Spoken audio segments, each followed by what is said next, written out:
નમસ્કાર દર્શક મિત્રો, હું છું વાહિદ મસદ્દી અને આપ નિહાળી રહ્યા છો હમ ટીવી ભરૂચ ન્યૂઝ।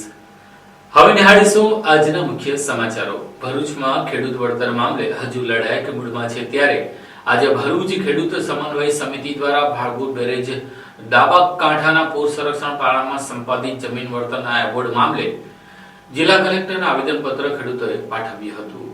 ભરૂચ જિલ્લા કલેક્ટર કચેરી ખાતે ખેડૂત સમન્વય સમિતિ દ્વારા એક આવેદનપત્ર પાઠવાયું, જેમાં જણાવાનુસાર ભાડભૂત બેરેજ ડાબા કાંઠા પૂર સંરક્ષણ પાડામાં સંપાદિત જમીન વળતર એવોર્ડના વિરોધ કરવામાં આવ્યો છે અને ખેડૂતોએ જાહેરનામાના વાંધાઓનો આજ દિન સુધી જવાબ આપ્યો નથી। કબજાફેર ક્ષેત્રફળની ત્રુટીઓ આજ દિન સુધી જમીન દફતરના રેકર્ડ પર સુધારેલ નથી। 19-1 નું જાહેરનામું જમીન સંપાદન અધિનિયમ 2013 ની જોગવાઈ અનુસાર રદ કરવું। જાહેરનામું રદ કરવા માટે હાઈકોર્ટમાં કેસ દાખલ કરેલ છે, જેમાં જમીન સંપાદન કરવા માટે ચુકાદો ન આવે ત્યાં સુધી સ્ટે કર્યો છે। તેમજ બોરભાઠાનો એવોર્ડ વર્ષ 2010-11 ની જંત્રી પ્રમાણે કરી ખેડૂતો સાથે અન્યાય કરી જિલ્લા વહીવટી તંત્ર અને ગુજરાત સરકારે ખેડૂતોને જમીન સંપાદન અધિનિયમ 2013 ની જોગવાઈઓનો સરેઆમ ઉલ્લંઘન કરી એકમાત્ર આજીવિકાનું સાધન ઝૂંટવી લેવાનો બદઇરાદો જાહેર કર્યો હોવાનો આક્ષેપ કરવામાં આવ્યા છે।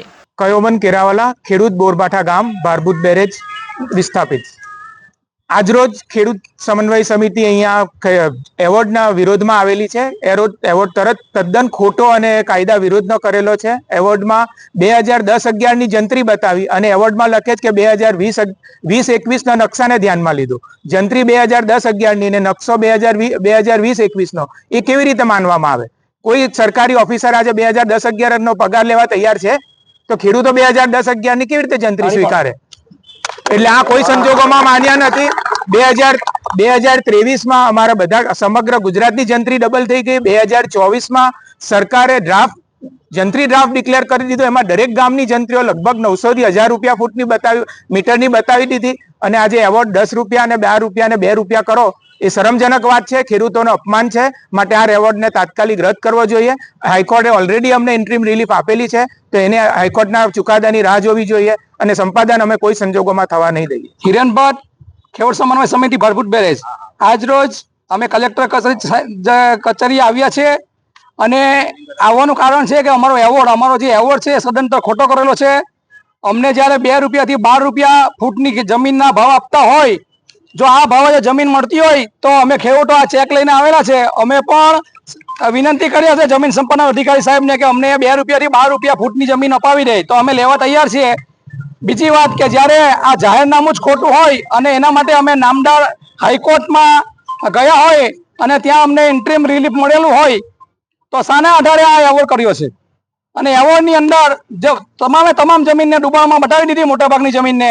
જે અમારી જમીનો ફક્ત ને ફક્ત 4 મહિના વરસાદનો અને રેલ આવે ત્યારે જમીન ડૂબાણમાં જાય છે, ફરીથી બહાર નીકળી જાય છે અને અમારા ખેડૂતો એની પર ખેતી કરે છે।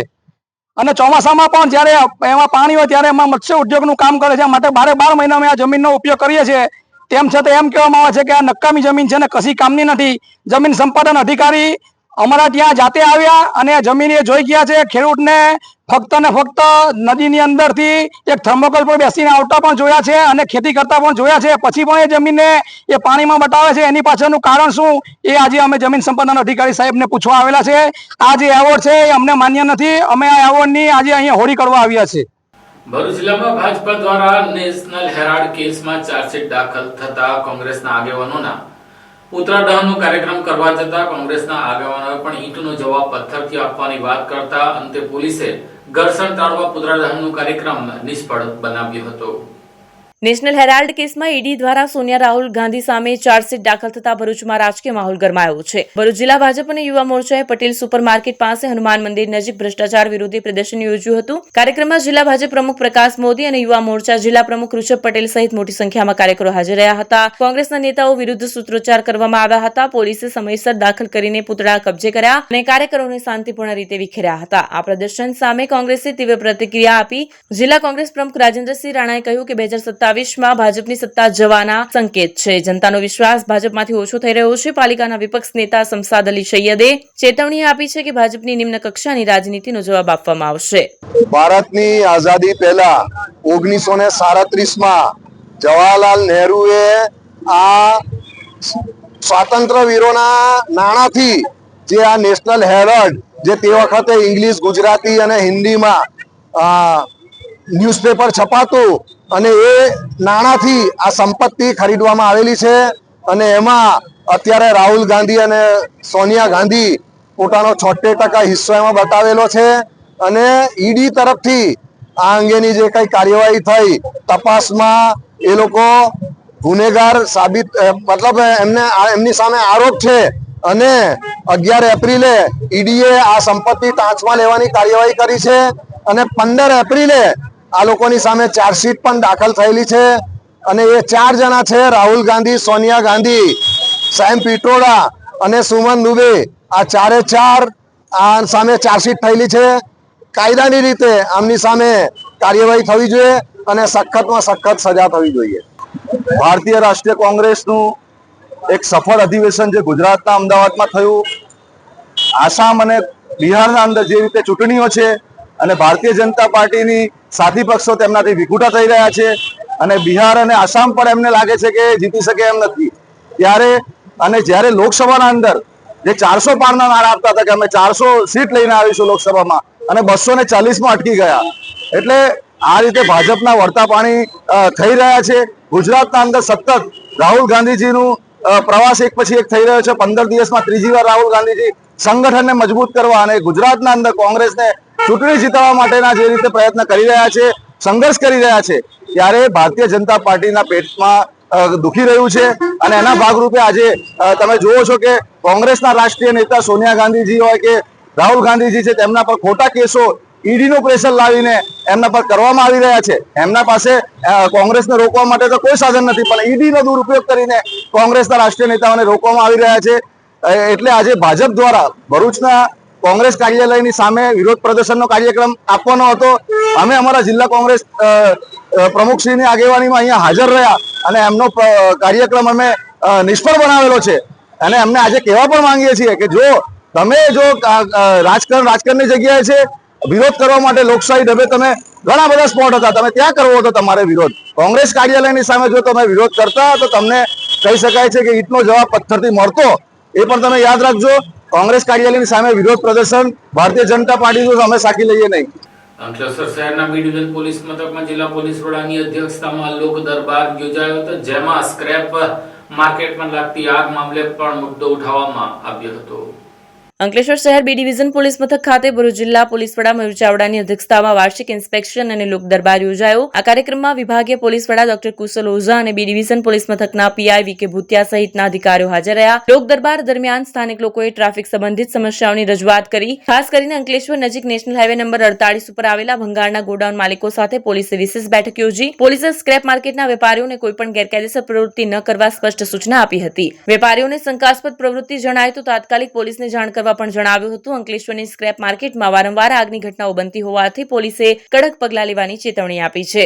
આજરોજ Ankleshwar B division police station ખાતે ભરૂચ પોલીસ અધિક્ષક શ્રી મયુર ચાવડા સાહેબનું વાર્ષિક ઇન્સ્પેક્શનનો કાર્યક્રમ હતો. એ દરમિયાન સાહેબ દ્વારા લોક દરબાર તથા અંસાર માર્કેટના એસોસિએશનના માણસો અને સભ્યોનું પણ એક મિટિંગ હાથ ધરવામાં આવી, જેમાં વિવિધ પ્રશ્નો તેમના સાંભળવામાં આવ્યા. એમની કોઈ રજૂઆત હોય, એમની કોઈ પણ બાબતે કોઈ પણ વાત કેવી હોય તે સાહેબ દ્વારા હાથ ધરવામાં આવી હતી. વિવિધ પ્રશ્નોને સાહેબે સાંભળી તેનો નિરાકરણ લાવવા માટેની પણ કાર્યવાહી અને એના માટેની પણ સૂચનો સાહેબે કર્યા છે. આ ઉપરાંત જે તાજેતરમાં અંસાર માર્કેટ તથા નોબલ માર્કેટમાં જે આગના બનાવો બન્યા છે તથા કેટલીક પ્રકારની ગેરકાનૂની પ્રવૃત્તિઓ ચાલતી હોય છે, તે બાબતે તમામ લોકોને સંવેદનશીલ કર્યા, એ બાબતે સેન્સિટાઇઝ કર્યા તથા આ બાબતની કોઈ પણ ગેરકાનૂની પ્રવૃત્તિ બાબતની માહિતી તેમને મળે તો પોલીસને જણાવી તે બાબતે ગેરકાનૂની પ્રવૃત્તિઓને અટકાવવામાં પોલીસને મદદ કરવા તથા બાતમી આપવા માટે પણ સાહેબ દ્વારા તમામને સેન્સિટાઇઝ કરવામાં આવ્યા તથા તમામ લોકોને સાહેબ દ્વારા અપીલ કરવામાં આવી કે પોતાના નાના લાભ માટે આ પ્રકારની ગેરકાનૂની પ્રવૃત્તિમાં ઇન્વોલ્વ ન થવું, પણ પોલીસને ધ્યાને મૂકી અને તેને અટકાવવા અને તેને ડિટેક્ટ કરવા માટે અને આ પ્રકારની પ્રવૃત્તિ ભવિષ્યમાં આગળ વધુ ન થાય તેના માટે પોલીસને સહકાર કરવા માટે જાણ કરવામાં આવી. અંકલેશ્વરમાં દક્ષિણ ગુજરાત વીજ કંપની દ્વારા બનાવવામાં આવેલી પેટા વિભાગની કચેરીનું લોકાર્પણનો કાર્યક્રમ રાજ્યના નાણાં અને ઉર્જા મંત્રી કનુ દેસાઈના હસ્તે કરવામાં આવ્યો હતો. અંકલેશ્વરમાં દક્ષિણ ગુજરાત વીજ કંપનીની નવનિર્મિત પેટા વિભાગીય કચેરીનું લોકાર્પણ રાજ્યના નાણાં અને ઉર્જા પ્રધાન કનુ દેસાઈના હસ્તે કરવામાં આવ્યું. ઓએનજીસી વર્કશોપ નજીક આવેલ ડીજીવીસીએલના કમ્પાઉન્ડમાં કાર્યક્રમ યોજાયો હતો. નવી કચેરીમાં અંકલેશ્વર ઔદ્યોગિક વિભાગીય કચેરી, અંકલેશ્વર ઔદ્યોગિક પેટા વિભાગીય કચેરી, અંકલેશ્વર શહેર પેટા વિભાગીય કચેરી અને અંકલેશ્વર પૂર્વ પેટા વિભાગીય કચેરીનો સમાવેશ થાય છે. આ કચેરી 2855 ચોરસ મીટર બિલ્ટ અપ એરિયામાં ₹6.69 કરોડના ખર્ચે નિર્માણ પામી છે. કાર્યક્રમમાં અંકલેશ્વરના ધારાસભ્ય ઈશ્વરસિંહ પટેલ, ભરૂચના ધારાસભ્ય રમેશ મિસ્ત્રી, જંબુસરના ધારાસભ્ય ડીકે સ્વામી અને અંકલેશ્વર નગર સેવા સદનના પ્રમુખ લલિતા રાજપુરોહિત ઉપસ્થિત રહ્યા. ડીજીવીસીએલના એમડી યોગેશ ચૌધરી સહિત વીજ કંપનીના અધિકારીઓ પણ હાજર રહ્યા. નવી કચેરી Ankleshwar GIDC, Jhagadia GIDC, Panoli GIDC અને અંકલેશ્વર શહેરના વીજ ગ્રાહકોને આધુનિક સુવિધાઓ પૂરી પાડશે. નાણાપ્રધાન કનુ દેસાઈએ જણાવ્યું કે દેશની 42 વીજ કંપનીઓના સર્વેમાં ડીજીવીસીએલને એ રેટિંગ મળ્યું છે, જે તેને દેશની શ્રેષ્ઠ વીજ કંપની બનાવે છે. ડીજીવીસીએલનું મહત્વ એટલા માટે પણ વધી જાય છે કારણ કે તે ગુજરાતના મોટા ઔદ્યોગિક હબ વાપી અને અંકલેશ્વરની સેવા આપે છે. આજે દક્ષિણ ગુજરાત વીજ કંપનીની ભરૂચ ખાતેની વિવિધ ઓફિસોના લોકાર્પણ પ્રસંગે મને ખાસ આનંદ થાય છે કે આ વિસ્તારના દરેકે દરેક ધારાસભ્યો આ લોકાર્પણમાં હાજર છે અને એ જ બતાવે છે કે આ ધારાસભ્યો પોતપોતાના વિસ્તારના લોકોના કામ માટે કેટલા સક્રિય છે. દક્ષિણ ગુજરાત વીજ કંપની આખા ગુજરાતમાં સૌથી મોટા 2 ઇન્ડસ્ટ્રીયલ એસ્ટેટ કવર કરે છે, એટલે કે ભરૂચ અને વાપી દક્ષિણ ગુજરાત વીજ કંપનીમાં આવે છે. દક્ષિણ ગુજરાત વીજ કંપની ટોટલ 7 જિલ્લાઓમાં કામ કરે છે. તેમાં આપણા દેશની 42 વીજ કંપનીઓનો સર્વે કરવામાં આવ્યો, એનું એનાલિસિસ કરવામાં આવ્યું અને એ 42 કંપનીમાંથી આપણી દક્ષિણ ગુજરાત વીજ કંપનીને એ રેટિંગ સાથે નંબર 1 મળ્યો છે. એટલે જીવીનેલના એમડી જયપ્રકાશ શિવહરે, આપણા ડીજીવીસીએલના એમડી યોગેશ ચૌધરીજીની સાથે સાથે સમગ્ર કર્મચારી ગણને પણ હું અભિનંદન આપું છું કે આપણી ઉત્કૃષ્ટ કામગીરી જે કરી છે હવે પછી પણ આપણે ચાલુ રાખીશું અને આપણા ગ્રાહકોને આપણે સંપૂર્ણ સંતોષ આપીશું. એના ભાગરૂપે જ આપણે આ જે નવી ઓફિસો ઊભી કરી છે, ઘણા ડિવિઝનને સબ ડિવિઝનમાં કન્વર્ટ કર્યા છે ને એટલા માટે જ કે આપણી સેવાનો વ્યાપ વિભાજન કરીને વધારી શકાય અને દરેક કર્મચારીઓ એમાં પોતાનો યોગ્ય ફાળો આપી રહ્યા છે. એટલે ફરીથી આપ સૌ પત્રકાર ભાઈઓને પણ અભિનંદન આપું છું કે આપે પણ જે સેવાઓ થઈ રહી છે. અમારા ઘણા ધારાસભ્યો અમને કહે છે કે ચોમાસા દરમિયાન પણ કમર જેટલા પાણીમાં કર્મચારીઓ કામ કરે છે. એ સર્વે કર્મચારીઓને પણ હું ફરીથી બિરદાવું છું.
Do you want to crack IELTS or PT exam in the first attempt?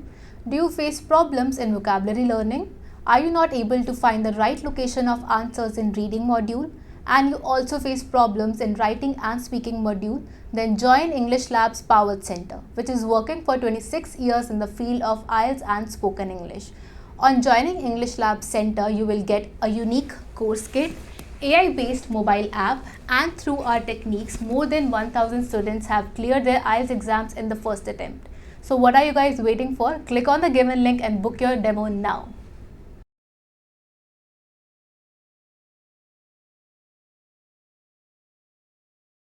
Ankleshwar ઉદ્યોગ મંડળ દ્વારા આયોજિત 15મો ઇન્ડસ્ટ્રીયલ એક્સપોને રાજ્યના નાણામંત્રીના હસ્તે ખુલ્લો મૂકવામાં આવ્યો હતો. અંકલેશ્વર ઉદ્યોગ મંડળ દ્વારા આયોજિત 15મા ઇન્ડસ્ટ્રીયલ એક્સપો 2025નું આજે રાજ્યના નાણાં અને ઉર્જા પ્રધાન કનુ દેસાઈના હસ્તે ઉદ્ઘાટન કરવામાં આવ્યું. આ મેગા એક્સપોમાં વિવિધ ઔદ્યોગિક એકમો દ્વારા 260 જેટલા સ્ટોલ ઉભા કરવામાં આવ્યા છે. 3 દિવસ સુધી ચાલનારા એક્સપોની રાજ્યભરના લોકો મુલાકાત લેશે. એક્સપોની સાથે એઆઈએ આણંદપુરા ટ્રોફી એવોર્ડ સેરેમનીનું પણ આયોજન કરવામાં આવ્યું. આ કાર્યક્રમમાં ઉત્કૃષ્ટ કામગીરી કરનાર ઔદ્યોગિક એકમોના પ્રતિનિધિઓનું સન્માન કરવામાં આવ્યું. કાર્યક્રમમાં અંકલેશ્વરના ધારાસભ્ય ઈશ્વરસિંહ પટેલ, ભરૂચના ધારાસભ્ય રમેશ મિસ્ત્રી અને અંકલેશ્વર ઉદ્યોગ મંડળના પ્રમુખ હિમંત સેલડિયા ઉપસ્થિત રહ્યા. એક્સપોના chairman doctor Vallabh Changani, secretary Haresh Patel, ઉદ્યોગ અગ્રણી એનકે નાવડિયા અને લઘુ ઉદ્યોગ ભારતીના બળદેવ પ્રજાપતિ સહિતના આગેવાનો પણ હાજર રહ્યા. નાણાપ્રધાન કનુ દેસાઈએ પોતાના સંબોધનમાં જણાવ્યું કે વડાપ્રધાન નરેન્દ્ર મોદીએ મુખ્યમંત્રી તરીકે વાઇબ્રન્ટ સમિટની શરૂઆત કરી હતી. તેમણે ઉમેર્યું કે આ પ્રકારના એક્સપો પણ રાજ્યના ઔદ્યોગિક વિકાસમાં મહત્વનો ફાળો આપે છે. ગુજરાત એક દેશનું ગ્રોથ એન્જિન કહેવાય છે અને એનો યશ આપણે આપણા દેશના યશસ્વી વડાપ્રધાન માનનીય મોદીજી જ્યારે એમણે ગુજરાતનું સુકાન સંભાળ્યું ત્યારથી કે રોજગારી અને ઉદ્યોગના વિકાસ માટે વાઇબ્રન્ટ ઇન્વેસ્ટમેન્ટ સમિટ શરૂ કર્યું અને એમાં દેશ વિદેશના રોકાણકારો, ઉદ્યોગકારો તેમજ ગુજરાત બહારના બધા ઉદ્યોગકારોએ આવીને ગુજરાતને પોતાની કર્મભૂમિ બનાવી અને ગુજરાત એક ઇન્ડસ્ટ્રીયલ હબ બન્યું. અને તેની સાથે સાથે મોદીજીએ ગુજરાતમાં સોલાર પોલિસી બનાવી અને રિન્યુએબલ એનર્જી જે સમગ્ર વિશ્વમાં ક્લાઇમેટ ચેન્જની પરિસ્થિતિથી આખું વિશ્વ ઝઝૂમી રહ્યું છે ત્યારે આપણા ગુજરાતમાં રિન્યુએબલ એનર્જી એટલે પવન ઉર્જા, સોલાર ઉર્જા અને એના લીધે ઉદ્યોગોને પણ જે પ્રોડક્શન કરે છે એ પ્રોડક્શન ગ્રીન એનર્જીથી કરે તો એના એક્સપોર્ટમાં પણ વધારે સરળતા રહે છે.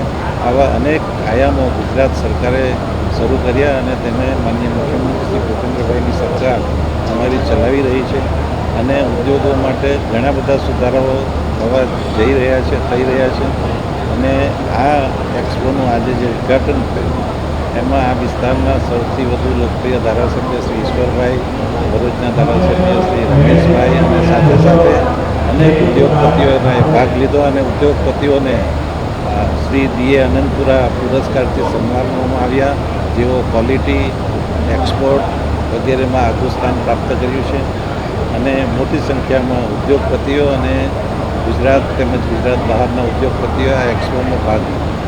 સર, વસાહતોમાં વિવિધ વસાહતોમાં કોમન ફેસિલિટીઝ દાખલા તરીકે સીઈટીપી છે કે એના માટે ગુજરાત સરકારનો શું અભિગમ રહ્યો છે? ગુજરાત સરકારે દરેક વખતે બજેટમાં પણ કર્યું છે કે દહેજ હોય કે વાપી, અંકલેશ્વર, સરીગામ અહીંયા તો ડીપસી પાઇપલાઇન છે જ, તો એમાં પણ કરવાનું હશે તો 80-20ના પ્રયોજનમાં ગુજરાત સરકારે આ કામ કર્યું. સર, અહીંયાની જે એમસીટીએલ છે એની અપગ્રેડેશન માટેની કોઈ યોજના છે? આ તો કન્ટિન્યુઅસ પ્રોસેસ છે એટલે અપગ્રેડેશન કરવાની જરૂર હોય છે અને એ રીતે થતું જ રહે છે. સર, એક દાયકા ઉપરથી 18 મંથ બી લાગી રહી છે. એક દાયકા ઉપર 10 વર્ષ 18 મંથ બી ક્રિટિકલ ઝોન આપે છે. આના માટેના જે પેરામીટર્સ છે અને એના માટેની જે સેમ્પલિંગ છે એ બધા થઈ રહ્યા છે અને હવે ટૂંક સમયમાં એનું રિઝલ્ટ આવશે. એક હાથે સાયકલ યાત્રા કરીને ગ્રીન ઇન્ડિયા ફિટ ઇન્ડિયાનો સંદેશ લઈને બેંગ્લોરથી આવેલા તમીમ અંસારીનું સ્વાગત ભરૂચના સાયકલિસ્ટો દ્વારા કરવામાં આવ્યું હતું. તામિલનાડુના થુટ્ટુકોડીના રહેવાસી તમીમ અંસારીએ ફક્ત 18 વર્ષની ઉંમરે મશીનમાં અકસ્માતમાં પોતાનો જમણો હાથ ગુમાવ્યો હતો, પણ હૈયામાં હામ ન હતી ગુમાવી. આ સાયકલ યાત્રી તમીમ અંસારી 35 દિવસમાં 6000 કિલોમીટરનું અંતર કાપીને ભારતભરમાં ફરીને લોકોને સ્વાસ્થ્ય પ્રત્યેની જાગૃતિ તથા ગ્રીન ઇન્ડિયાનો સંદેશ આપી રહ્યો છે.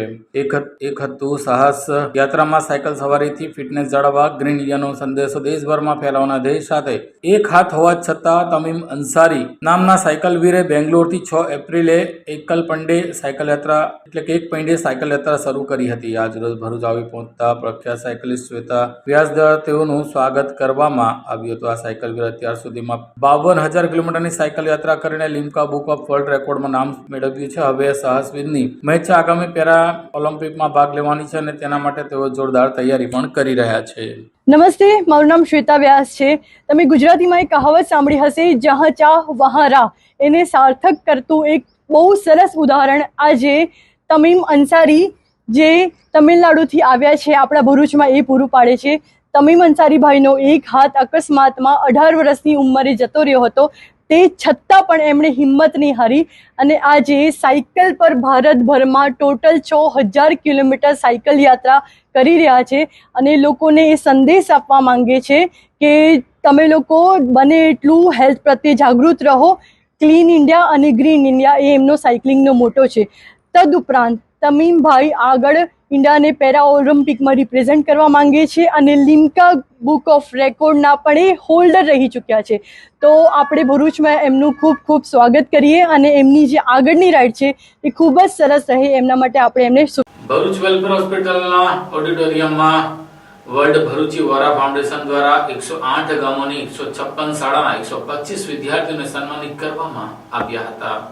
વેલફેર હોસ્પિટલના ઓડિટોરિયમ હોલમાં WBVF શિક્ષણ સમિતિ સંચાલિત મિશન બુનિયાદ પ્રોજેક્ટ અંતર્ગત CET 2025 પરીક્ષામાં મેરિટ યાદીમાં આવનાર ભરૂચ જિલ્લાના ધોરણ 5ના લગભગ 6 બ્લોકના 108 ગામોની 156 શાળાઓના 125 જેટલા વિદ્યાર્થીઓનું સન્માન અને ઇનામ વિતરણ કાર્યક્રમ WBVFના ડોક્ટર ઇસ્માઇલના પ્રમુખ સ્થાનેથી યોજવામાં આવ્યો હતો. પરંપરા મુજબ કાર્યક્રમની શરૂઆત તિલાવતે કુરાનથી કરવામાં આવી હતી. કાર્યક્રમમાં WBVFના તમામ હોદ્દેદારો, સરકારશ્રીના પ્રતિનિધિ તરીકે અધિકારીગણ, જેમાં જંબુસર અને આમોદના TPEO શ્રી આમોદ અને ભરૂચના BRC કોર્ડિનેટર શ્રી તેજસભાઈ પટેલ, સામાજિક કાર્યકર્તાઓ, તાલુકા સંયોજકો, ગામ સંયોજકો, આગેવાનો, ટીમ મેમ્બર્સ, શાળાના આચાર્યશ્રીઓ, શિક્ષકો, વિદ્યાર્થીઓ અને વાલીઓ ઉપસ્થિત રહ્યા હતા. કાર્યક્રમમાં ઉપસ્થિત મહેમાનોનું શાબ્દિક સ્વાગત મિશન બુનિયાદના હેડ યાકુબ સાહેબ ઉઘરાદારે કર્યું હતું. ત્યારબાદ મહેમાનશ્રીઓનું પુષ્પગુચ્છ અર્પણ કરી સ્વાગત કરવામાં આવ્યું. શોક્ત સાહેબે મિશન બુનિયાદે અત્યાર સુધી શું કામગીરી કરી, કેટલી પરીક્ષાઓ લીધી અને મિશન બુનિયાદ કાર્યક્ષેત્ર હેઠળની શાળાના કેટલા વિદ્યાર્થીઓ મેરિટ યાદીમાં આવ્યા તેની વિસ્તૃત સમજ આપી. ત્યારબાદ મહેમાનોનું પ્રાસંગિક ઉદબોધન શરૂ થયું. મિશન બુનિયાદના સભ્ય એવા ફરીદાબેન કડવાએ મહેમાનોનું પ્રાસંગિક ઉદબોધન કર્યું અને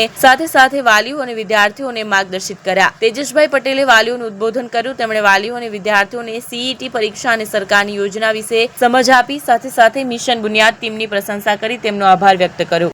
હું ઉઘરાતદાર યાકુબ મુસા, પ્રિન્સિપાલ પ્રાથમિક શાળા સિમરઠા, તાલુકા આમોદ, જિલ્લા ભરૂચ, મિશન બુનિયાદ હેડ.